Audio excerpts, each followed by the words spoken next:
telling them about my on the fly interview with Balanchine. How was your interview with Balanchine on the fly? Oh, he was at Ravinia. They were at Ravinia, and he wasn't giving any interviews, mainly because they could sell out. You know, New York City Ballet rarely came to Chicago. So he was just roaming around the back, you know, that apron before you hit all the seats at Ravinia. And I saw him, I thought, hell with it.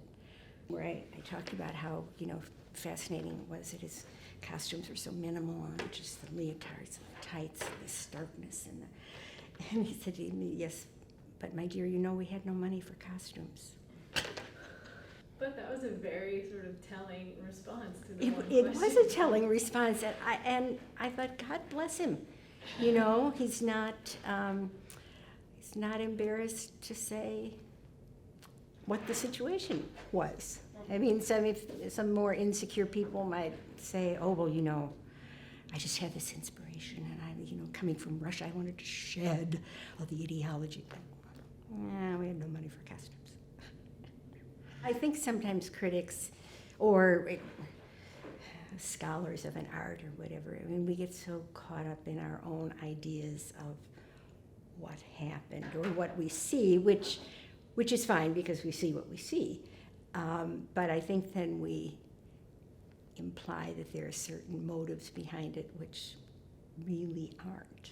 I mean, Balanchine did indeed go into a sort of minimal mode in terms of the clarity of his line and quickness of his steps and whatever, but not at that particular moment in those particular costumes. So it's fun sometimes to find out what the actual facts are, as opposed to the alternative facts, which some of us may be propagating because we think it fits, and it does fit, but you read into it, and that's part of the ongoing conversation. That's part of what makes art and art writing interesting, but to a certain extent, it is subjective, and you have to say what you see, which is sort of what you think you see, and all those viewpoints add up to something interesting.